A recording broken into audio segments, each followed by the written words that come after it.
500 ಕೋಟಿ ಜನ ತಾಯಂದಿರು, ಹೆಣ್ಮಕ್ಕಳು, ಭಾರತ ಮಾತೆಯರು, ಕರ್ನಾಟಕ ಮಾತೆಯರು ಪ್ರಯಾಣ ಮಾಡಿದ್ದಾರೆ.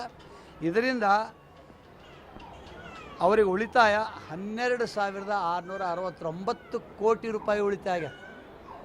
12,12,669 करोड़ रुपये महिलाओं के खाते में बच गए. ಉಳಿದದ ಇದು ಉಳಿದಂಥ ಕ್ಷಣ ಕೆಲವೊಂದು ಸಲ ವಿಚಾರ ಬರ್ತದೆ, ಏನ್ರಿ ಹೆಣ್ಮಕ್ಕಳಿಗೆ ಕೊಟ್ಟು ಹೆಣ್ಮಕ್ಳಿಗೆ ಉಳಿಸ್ಯಾರ. ನಾನು ಭಾಳ ಖುಷಿಯಾಗಿ ನಗ್ತಾ ಹೇಳ್ತೀನಿ, ನಮ್ಮ ಹೆಣ್ಮಕ್ಳಿಗೆ ಉಳಿದಂದ್ರೆ ಅದು ಅವ್ರಿಗೆ ಭೀ ಟಿಕೆಟ್ ಇರ್ತದ್ರೆ ನಾನು ಕಿಶನೇ ಖಾಲಿ ಆಯ್ತಿತ್ತು. ಯಾ ಗಣಸ ಮಗ ಭೀ ಟಿಕೆಟ್ ಕೊಡ್ತಾ ಅವನ ಕಿಶ ಖಾಲಿ ಆಯ್ತಿತ್ತು. ಖಾಲಿ ಆದ್ರೆ ಮತ್ತು ಅವ ಹಾಲು ಕುಡಿಯೋದಕ್ಕೆ ಬೇರೆ ಕೊಂಡು ಬೀಳ್ತಿದ್ದ. ಅವನಿಗೆ ಉಳಿತಾಯ ಆಗ್ಲಕ್ಕ 12,669 ಕೋಟಿ ಕೇವಲ ಬಸ್ಸಿನ ಖಾತೆ ಒಳಗೆ ಉಳಿತಾಯ ಆಗಿರ್ತಕ್ಕಂಥದ್ದು. ಇನ್ನು 5 ಗ್ಯಾರಂಟಿಗಳ ಬರ್ತಕ್ಕಂಥದ್ರಲ್ಲಿ 50. ಉತ್ತರ ಕರ್ನಾಟಕ ನ್ಯೂಸ್, ಇದು ಕನ್ನಡದ ಉಸಿರು.